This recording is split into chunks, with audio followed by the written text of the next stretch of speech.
Kali ini kita akan membahas topik yang sangat menarik dan penting dalam dunia asuransi, yaitu reasuransi. Buat teman-teman yang masih bingung, kenapa perusahaan asuransi butuh asuransi juga, atau apa yang terjadi kalau perusahaan asuransi menerima klaim sangat besar.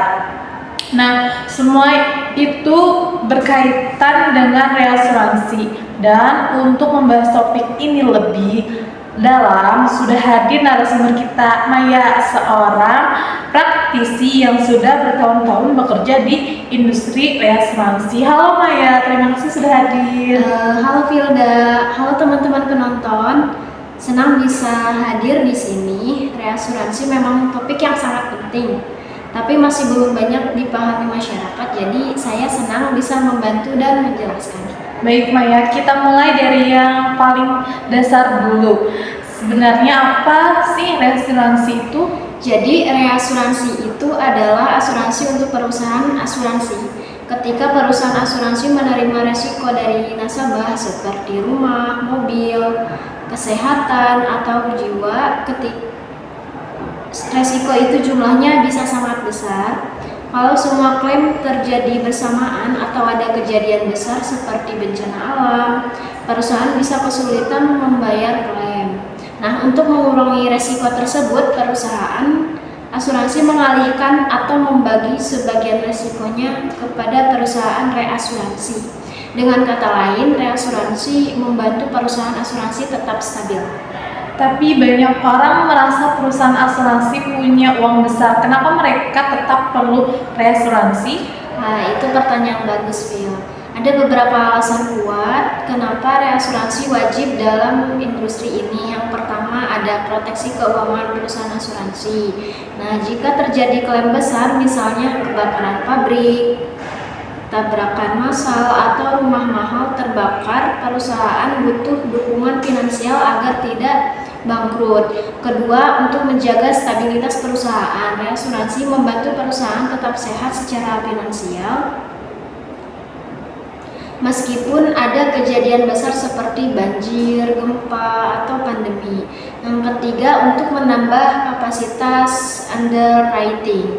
Jika perusahaan asuransi hanya mampu menanggung resiko maksimal 5 miliar, dengan reasuransi mereka bisa menerima resiko sampai 50 miliar atau lebih.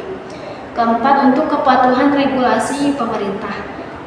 Di hampir semua negara, termasuk Indonesia, reasuransi menjadi salah satu standar kesehatan perusahaan asuransi. Terakhir, untuk menjaga kepercayaan publik. Jika perusahaan asuransi memiliki reasuransi yang kuat, masyarakat lebih percaya membeli produk asuransinya. Maya, banyak orang mungkin belum tahu sejarahnya. Reasuransi ini sudah ada sejak kapan? Reasuransi itu ada sejak abad ke-14 di Eropa, terutama saat perdagangan laut sedang berkembang. Pada masa itu, resiko kapal karam atau dirampok sangat tinggi. Untuk mengurangi potensi kerugian besar, para penanggung resiko mulai membagi resiko itu ke pihak lain, dan disitulah konsep reasuransi muncul. Sedangkan reasuransi menjadi industri global dengan peran penting menjaga stabilitas dan ekonomi dunia. Kalau boleh minta gambaran sederhana seperti apa proses kejadian reasuransi itu? Baik, saya jelaskan dengan contoh mudah. Misalnya, perusahaan asuransi menerima polis rumah dengan nilai 10 miliar, tapi perusahaan hanya nyaman menanggung 3 miliar, maka 3 miliar itu ditanggung perusahaan asuransi, dan untuk 7 miliar itu dialihkan ke perusahaan reasuransi. Jika terjadi klaim sebesar 10 miliar, perusahaan asuransi hanya membayar 3 miliar, sisanya 7 miliar dibayar oleh reasuransi. Begitulah reasuransi melindungi perusahaan asuransi dari kegiatan besar.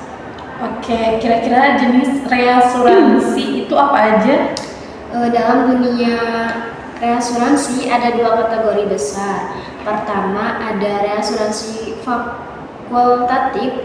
Reasuransi yang dilakukan per resiko biasanya digunakan untuk resiko besar seperti proyek konstruksi bangunan tinggi, pesawat, kapal besar, pabrik besar, hotel mewah.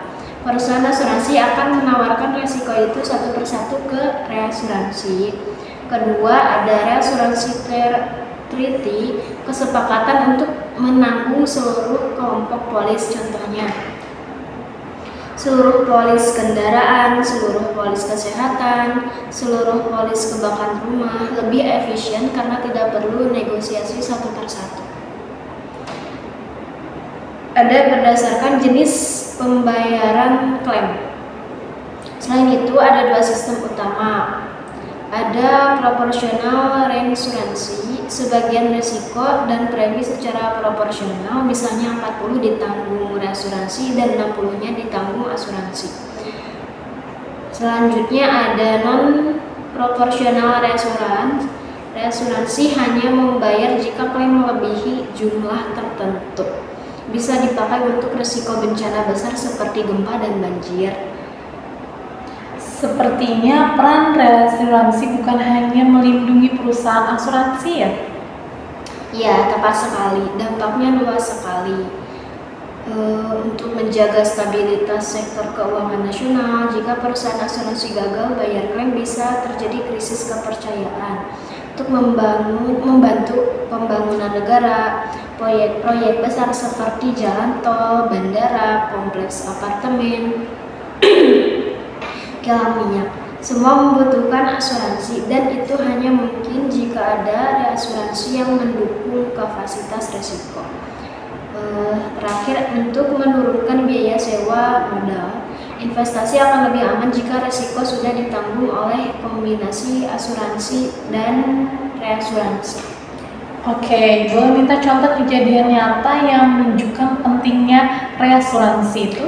Tentu salah satunya contoh yang paling terkenal adalah bencana tsunami Jepang di tahun 2011.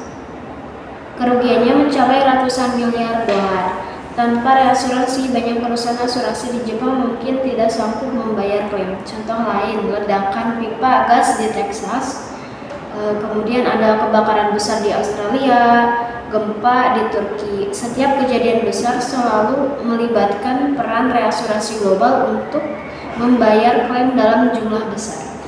Oke, pertanyaan terakhir sebelum kita memasuki penutup. Apakah masyarakat umum perlu tahu tentang reasuransi? Menurut saya sangat perlu, karena kalau kita tahu bahwa perusahaan asuransi didukung oleh reasuransi yang kuat, itu jadi lebih yakin bahwa klaim kita akan aman. Selain itu, pemahaman ini membantu masyarakat, terutama pada kepercayaan sistem asuransi, memahami mengapa premi bisa naik turun, dan mengetahui bahwa ada perlindungan besar di balik sistem ini. Wah, luar biasa penjelasannya Maya. Sangat lengkap dan termasuk hal yang jarang dibahas. Terima kasih banyak Maya sudah hadir dan berbagi ilmu. Ya, sama-sama Filda. Semoga penonton semakin paham dan tidak takut untuk menggunakan layanan asuransi. Oke, untuk teman-teman yang menonton jangan lupa like, subscribe, dan tinggalkan komentar jika punya topik lainnya yang ingin dibahas. Sampai jumpa di episode berikutnya.